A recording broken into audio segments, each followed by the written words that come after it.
Stanley Parable is a f***ing clown show of a video game, and it's the best thing to ever exist in my Steam library. Stanley was in such a rush. Stanley is quite a bore. Stanley, for the first time, Stanley realized Stanley had never seen Stanley the office. Knew the office Stanley, Stanley can't stand it. Just Stanley was still. Stanley was making Stanley. Oh, come now. You don't want it to end already, do you? The Stanley Parable is a metagame that can be described as walking simulator meets sassy narrator. Choices matter, but do they really? Type of game that has become a widely loved cult phenomenon. If you somehow haven't played the Stanley Parable, you've probably heard of it, thanks to friends incessantly referring to themselves as Stanley in third person, or through widespread press pieces from Kotaku, IGN, Rock Paper Shotgun, Eurogamer, and more. And it's no surprise that people are in awe of the title. From your first moments in game, the narrator describes what Stanley, or you, have done, but also what you are about to do in-game, inciting a relationship of friendship and rivalry between you as you decide to follow his instructions. When Stanley came to a set of 2 open doors, he entered the door on his left.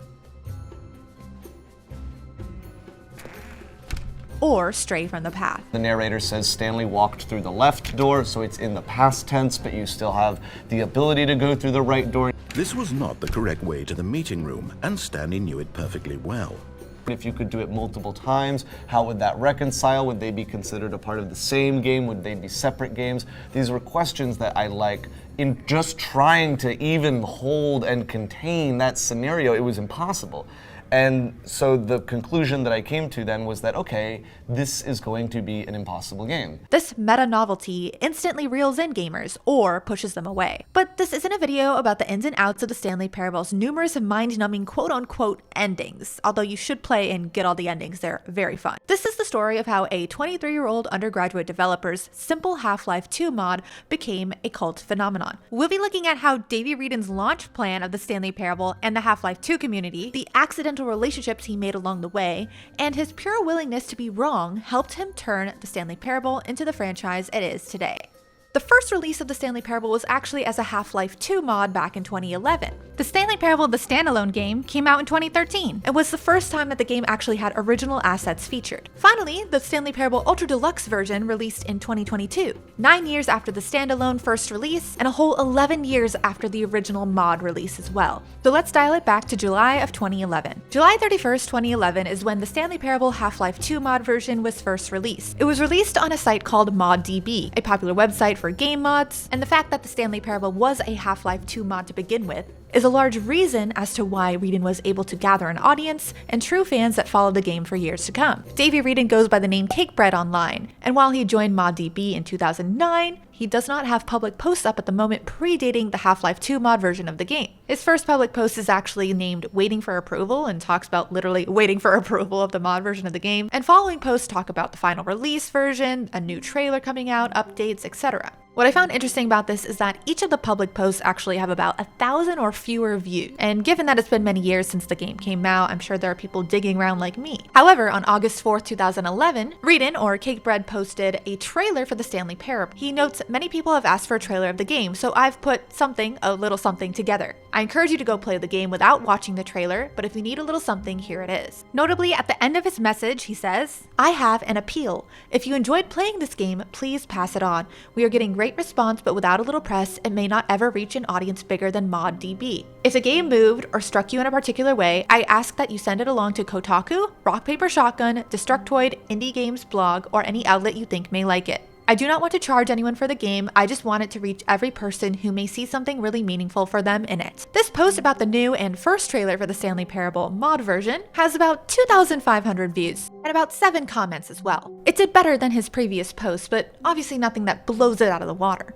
However, if you venture outside of Wreden's own account into articles about the mod on the ModDB page, you'll notice that on the exact same day, August 4th, 2011, someone else posted an article about the game. Henley wrote, "The Stanley Parable is an experimental, narrative-driven first-person game. It is an exploration of choice, freedom, storytelling, and reality, all examined through the lens of what it means to play a video game. You will make a choice that does not matter. You will follow a story that has no end. You will play a game you cannot win. It's actually best if you don't know anything about it before you play it." And he drops the same trailer that Wreden did. This post on ModDB received 10,800 views, which is over 10 times the amount that Readin's original posts would get, and received 39 comments on the site. This alone could signify at least a small loyal following to the mod. But when you take a look at the comments on this site, you'll see the beginnings of a community forming. Purgatorius says, "Wow, this mod is a masterpiece, loved playing through all the endings, and the narrator was magnificent. Oh, by the way, mod of the year so far for me," says Relic_PT. Kasumi Crystal says, "Well, I couldn't tell who is actually playing, if the player is playing the mod or if the mod is playing the player." J-Man says, "So cool, narrator was great. Wish it was longer though, maybe a second one. Could use a little bit of polish in some parts." And while all of those comments were on Henley's post, back on Readin's post in which he asked people to share the game with the press, Dark Pivot said, "Well, Notch tweeted the mod. That's some publicity right there." Now, in case you're horrible with names like I am, Marcus Persson, also known as Notch, is a Swedish video game programmer best known for creating, that's right, Minecraft. I am quite literally a clown in this case because I did not know who Notch was before looking this up, but Notch is a big deal. 3.6 million followers on Twitter, and obviously the creator of one of the biggest games to ever exist, to have its own genre in the content creation sphere, big deal. If you give Twitter a search for Notch and the Stanley Parable, you'll notice that Notch has actually tweeted about the Stanley Parable many times over the years. And I finally tracked down the tweet in question. On August 4th, 2011, the same day we've been talking about when Readin dropped the Stanley Parable mod trailer, Notch tweeted, "Please play this. Link to the mod. Found it via Reddit and it's very interesting. Don't read spoilers." Today, the tweet is still up with 67 retweets and 201 likes. And later down the line in 2013, Notch tweeted about the standalone game's release. "I can't describe how much I love this and have since the original mod." Now, having someone as big as Notch notice your project is already a big success. Having multiple of these over the years is an even bigger success. But the most interesting thing about Notch in relationship to the Stanley Parable comes from this tweet from Readin himself. Readin goes by Hello Cakebread on Twitter, and on August 17th, 2013, he tweeted, "Notch has had a huge role in the Stanley Parable existing and being successful. The team is incredibly grateful to him." Notch replies, "I just talked about it. You made it. Built it with your own sweat and sanity." Readin responds, "Your tweet was how Honest William found the game 2 years ago and how we ended up working together. Honest William is in fact William Pugh." That's right, the Stanley Parable mod version was created by Readin, featuring Brighting's amazing voice as the narrator. But from 2013 on, the Stanley Parable has been made by Readin and Pugh, with Brighting coming back as the narrator, and Readin credits Notch for somehow introducing Pugh to the project. You might remember that the original Half-Life 2 mod of the Stanley Parable actually had 0 original assets in it. Readin originally didn't see a need to have original assets since it was a mod after all, and he didn't originally have plans for the project to continue or grow into a more original thing after the mod launch. This of course all changed when the mod became a huge success on ModDB, Reddit, and across the web. Again, the mod was released on July 31st, 2011. August 4th is when the trailer came out and when Notch had that tweet, and by the end of August, the mod already had 64,000 downloads, considered an overnight success. By August 8th, Readin had already posted on ModDB that he was definitely planning to recreate the Stanley Parable. Claiming that his mapping skills were less than amazing, he was looking for someone with a game design skill set. Okay, so backstory. I made the Stanley Parable mod back in 2011, and then after making the mod, it was a Half-Life 2 mod, and then after making the Half-Life 2 mod, William Pugh joined me as the level designer to remake the game in the Source engine. That was the 2013 game that came out. So William and I were the two leads on that. We had other people helping as well, like hi Andrea and Grand and whatever if you're out there. But William and I were like the two main people on that. I mostly handled the writing and he mostly handled the level design. In my opinion, it's safe to assume that Readin considers his post about looking for a level designer, and not just tweet reaching more people, being the catalyst to bring William Pugh onto the project. Today, the Stanley Parable Half-Life 2 mod version has over 468,000 downloads, which is a ridiculous number to imagine for anything. But that means a little less than 1/7 of lifetime downloads for the mod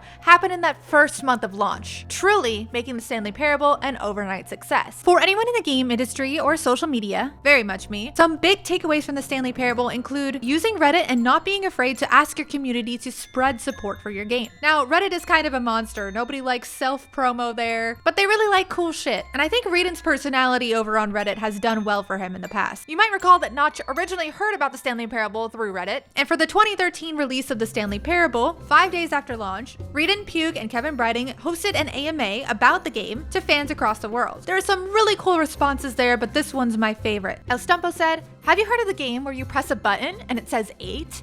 What are your thoughts on how vastly superior the game where you press a button and it says 8 is to the Stanley Parable? To which Cakebread or Reedon responds, "Fuck you, we worked hard on the Stanley Parable." As a random bystander, you might say, why is Reedon being so mean to this random person? But if you're someone in the know, you'll realize that the 8 game is actually a mini game in the Stanley Parable demonstration, which is the demo to the Stanley Parable standalone game from 2013. 8. Wait. This is all wrong. This isn't the Stanley Parable. 8. This is a game where you press a button 8. and it says 8. 8. Not only is the Stanley 8. Parable not a game about continuously pressing the number 8. 8, I can guarantee that this button 8. does not appear anywhere 8. in the main game. 8. Why is it here instead of the 8. demo for the Stanley Parable? 8. Where did the demo go? 8. There was an 8. actual demo here before. Something has 8. gone wrong. It's all 8. gone horribly wrong. 8. The meta-ness of this game and even the promo of this game goes above and beyond, and obviously people liked it. Over 100 upvotes on both the comment and Reedon's response here. Sharing your idea with the world, using something like Reddit effectively and repeatedly, and being open to being wrong allowed Reedon to pull together a group that really made the game shine. Reedon didn't want to make a Stanley Parable trailer, but eventually he made one to help his fans sell the game to their friends. He didn't think that original assets were necessary until the game blew up a little bit, and then someone who saw the game through Notch's tweet came in to help with level design and original assets in the form of William Pugh. I haven't seen anything to suggest whether or not Reedon considered voicing the game himself, even though that is his voice you hear in the 8 game, especially since Brighting has been the voice actor for the narrator since the 2011 version. Brighting shared that the voice acting job was originally posted on the talent website called Voice123. Brighting said it cropped up in their invoice on a Saturday morning. Lots of the jobs that usually pop up are quite dull, and he even thought that the Stanley Parable was going to be something religious because of its title. He opened it up, thought it was super original, sent in a demo, and he's been part of the project ever since. Funnily enough, Brighting isn't really a gamer himself, and he admits that he's got a lot of work opportunities because of the Stanley Parable, yet none of them have really made him into quite a gamer. That should be particularly interesting to you if you've played the game, because the fact that the narrator yelling at you about playing the game wrong no matter what you choose, not being a gamer, is pretty funny. Over the years, Reedon has consistently given props to Brighting, and contributes at least half of the success to the game to the voice acting involved. The Half-Life 2 community, Reedon's own ask for people to share the game around, and his willingness to rely on others with skill sets different from his in both Brighting and William Pugh has really allowed the Stanley Parable to become an overnight success and a cult phenomenon that it is today. Finally, on April 27, 2022, the Stanley Parable Ultra Deluxe released. That's an Easter egg, by the way. 427 is Stanley's employee number. And one of the first things that the team told its fans was that if you decide to purchase the Ultra Deluxe version, your Go Outside achievement for the Stanley Parable standalone version would remain untouched even if you play the Ultra Deluxe version. The Go Outside achievement first appeared in the 2013 Steam release of the game. To get it, you have to first play the game, and then not play the game for 5 whole years, and then reopen it for the achievement to pop. The fact that the team found it was necessary to share with their fans that this achievement would not be ruined if you bought the new version of the game just speaks volumes to the meta and humor that the community has. Perhaps surprisingly or not, the Ultra Deluxe version of the game also has a super Go Outside achievement, which is don't play the Stanley Parable for 10 years. And personally for me, as I've gone down the Stanley Parable rabbit hole these past few weeks, every person I've talked to who's played the game has told me I love it, I can't play for 2 more years, and it's absolutely hilarious. Now, the Stanley Parable Ultra Deluxe is not the Stanley Parable 2, and I don't want to spoil the plot for you, but as you play the Ultra Deluxe, you will realize quickly why it is not called the Stanley Parable 2 or the Stanley Parable 3, and simultaneously why it's probably going to be the last Stanley Parable game in the series. Let's just say there's a lot of meta jokes that would be ruined otherwise. That being said, my favorite news article about the Stanley Parable is actually about the standalone version that came out in 2013. The article came out in 2020, and it reads, "Why the Stanley Parable is perfect for players who hate railroading. The Stanley Parable invites players to defy the narrative expectations of the game, turning a structured storyline into a sandbox of exploration. A narrative that follows the tracks to the end can be as compelling as one where the player is given free rein."